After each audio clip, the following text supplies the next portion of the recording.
So hello everyone, कैसे हो आप लोग। जैसे कि हम जानते हैं महाराष्ट्र की जो हमारे पास राउंड नंबर 1 की कैप राउंड नंबर 1 की जो सीट अलॉटमेंट है वो रिलीज हो चुका था कल। वीडियो आपको एक दिन लेट देखने को मिल रही है, उसके लिए माफ़ी। कल हमारे पास सीट अलॉटमेंट रिलीज हो चुका था। उसके बाद बहुत सारे कमेंट्स आ रहे थे कि भाई अब क्या करना है, आगे नेक्स्ट स्टेप क्या है। और कुछ स्टूडेंट्स को ये भी दिक्कत है कि जो सीट एक्सेप्टेंस फ़ी है, जिसको सीट अलॉटमेंट हुआ है उसको सीट एक्सेप्टेंस फ़ी पे करनी है नेक्स्ट राउंड में पार्टिसिपेट करने के लिए या नहीं करनी है, और क्या क्या करना है, किस वाले स्टूडेंट्स को क्या करना है क्या नहीं करना है, एक बार डिटेल में डिस्कस करते हैं। ठीक है, पहले मैं बात करता हूँ हमारे पास जो है लगभग 9 तारीख को रात को, या फिर बात करते हैं 10 को मॉर्निंग में जो है सीट अलॉटमेंट का रिजल्ट आ चुका था कैप राउंड नंबर 1 के लिए। उसके बाद आपको जो टाइम दिया गया 10 नवंबर से लेकर 12 नवंबर तक। आज जब मैं वीडियो आपको दे रहा हूँ वो है 11 नवंबर, यानी कि आपके पास कल एक दिन का टाइम हो रहा है। 12 नवंबर तक शाम को 4 बजे तक 4 PM तक हमको सब काम स्टेप पूरे करने हैं। कौन कौन से स्टेप है वो देख लेते हैं। पहले बात करते हैं accepting to offered seat by candidate through his her login as per allotment CAP round number 1।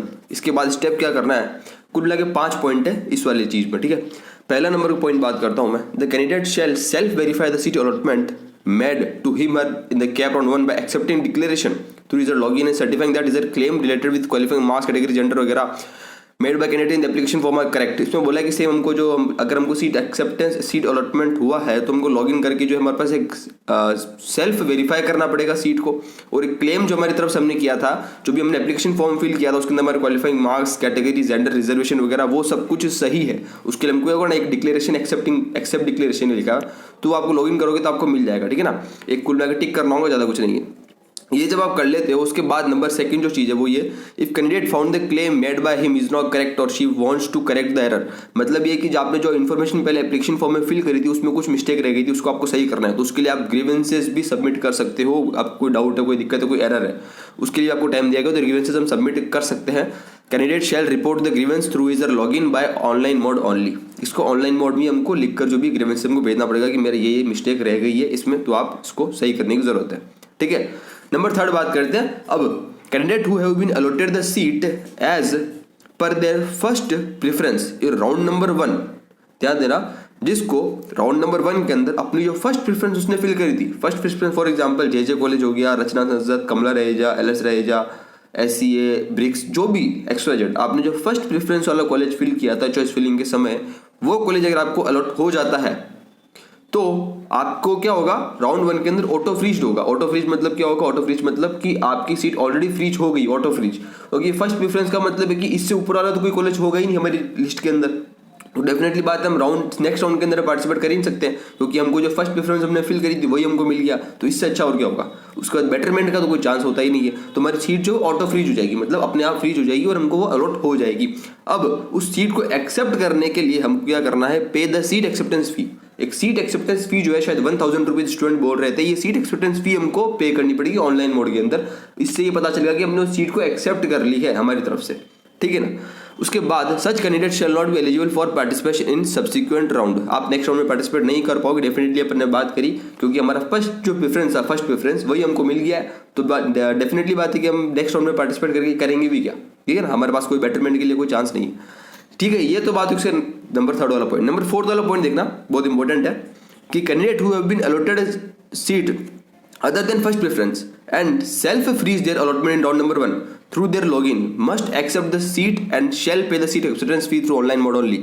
इसका मतलब लिखा है कि जिसको अगर फर्स्ट प्रेफरेंस के अलावा कोई दूसरे प्रेफरेंस, जो फर्स्ट के अलावा सेकंड, थर्ड, फोर्थ, बाकी जो भी प्रेफरेंस के अंदर कॉलेज मिला है वो अगर मिल गया है, अलॉटमेंट हुआ है, उसको अगर उसने सेल्फ फ्रीज कर दिया। देखो, कॉलेज अलॉटमेंट होने के बाद हमारे पास 2 ऑप्शन होते हैं, एक तो होता है फ्रीज, ठीक है, एक होता है नॉट फ्रीज। या तो हम सीट को एक्सेप्ट कर ले, फ्रीज कर दें, फ्रीज का मतलब होता है मुझे नेक्स्ट राउंड में पार्टिसिपेट नहीं करना। एक होता है नॉट फ्रीज, मतलब मुझे नेक्स्ट राउंड में पार्टिसिपेट करना है।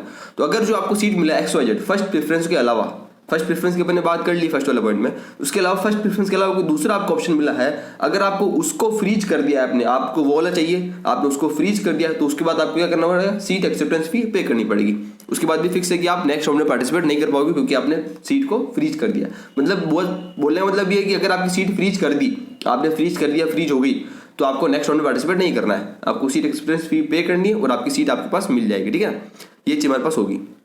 नेक्स्ट अगर बात करते हैं, इसी के अंदर ही ये वाला पॉइंट जो है वो बहुत ज्यादा इंपॉर्टेंट है। ठीक है, नेक्स्ट जो पॉइंट हमारे पास आ रहा है वो हमारे पास है क्या चीज, candidate who have been allotted other than first preference and want betterment in the subsequent round अगर आपको फर्स्ट प्रेफरेंस वाला मिला है और आप फ्रीज नहीं करना चाहते हो, नेक्स्ट राउंड में जाना चाहते हो और अपवर्ड मूवमेंट बेटरमेंट चॉइसेस के लिए अप्लाई करना चाहते हो, नेक्स्ट राउंड में जाना चाहते हो, तो आपको must claim the allotted seat in round number 1 by accepting seat by choosing not freeze.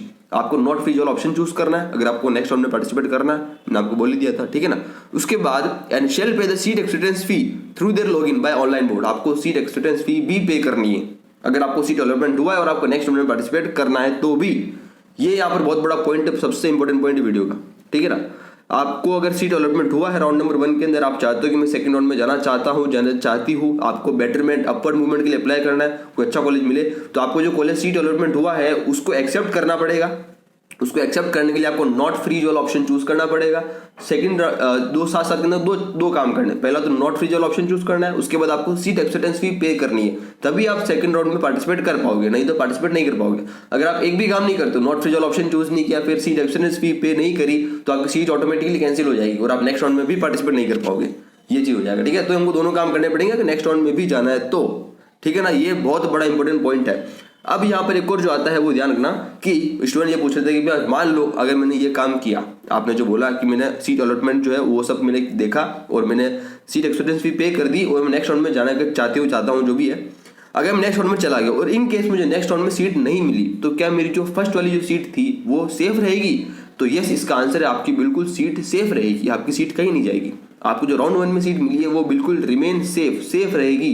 Round 2 के अंदर अगर आपको कोई अपवर्ड मूवमेंट नहीं होता, आपको बेटरमेंट कॉलेज नहीं मिलता है, तो भी आपकी जो पुरानी वाली सीट है वो सेफ रहेगी, वो कहीं नहीं जाएगी, क्योंकि आपने उसकी सीट एक्सेप्टेंस फी पे कर दी है।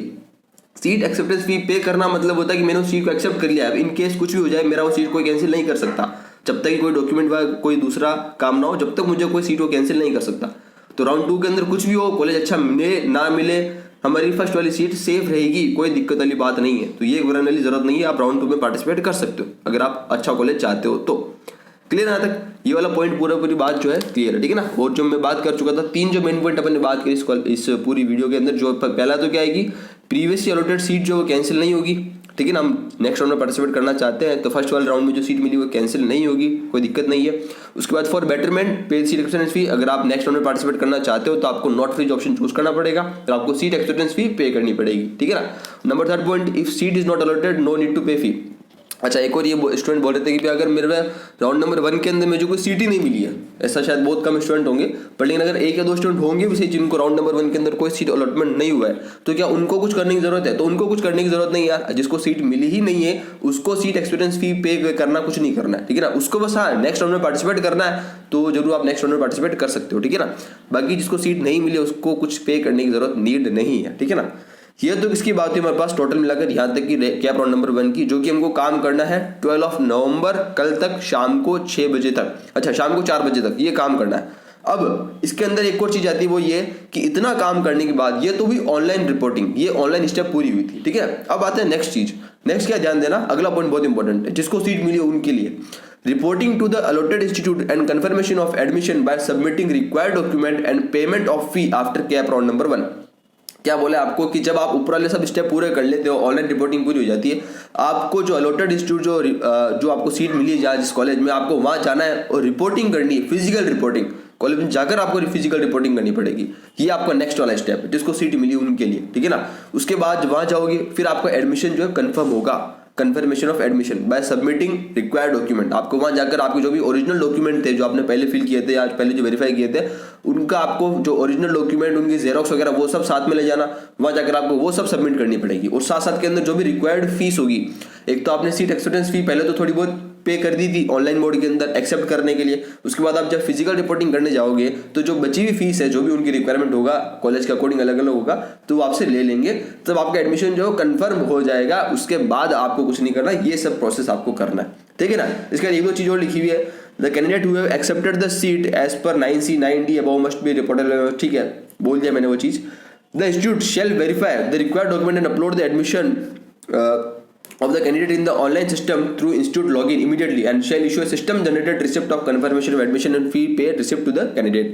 मतलब आप जब जाओगे, आपका एडमिशन कंफर्म हो जाएगा, तब जो इंस्टीट्यूट है वो ऑनलाइन, उनके इंस्टीट्यूट के ऑनलाइन सिस्टम के अंदर आपका एडमिशन को जो है अपलोड कर देगा, कि वो बोलेगा कि कंफर्म हो गया हमारी तरफ से, और आपको एक रिसिप्ट दे देगा, एक रिसिप्ट देगा, फीस की रिसिप्ट अलग देगा और एडमिशन का जो फॉर्म की है उसकी रिसिप्ट अलग आपको दे देगा। उससे आपको पता चल जाएगा कि हमारा जो है कंफर्म हो गया है। If it is found that seat allotment of the candidate is not on the false claim made by the application of the candidate, अगर कुछ गलती पाई जाती है, कुछ फॉल्स क्लेम हो जाते हैं, कुछ गलती पाई जाती है कैंडिडेट स्टूडेंट की तरफ से, तो जो है इंस्टीट्यूट के ऊपर पूरा वो एक उनको हक है कि आपको सीट को कैंसिल कर सकता है, ठीक है ना। उसके अलावा अगर ये ऐसा होता है इन केस, तो आप फिर से अपनी ग्रीवेंसेस जो है सबमिट कर सकते हो इन ऑनलाइन मोड फिर से कि हमारी सीट ऐसा करके कैंसिल हो गई जो नहीं होनी चाहिए थी। अगर आपको ऐसा होता है तो ऐसा नहीं होगा, वैसे तो सब क्लियर हो जाएगा, ठीक है ना।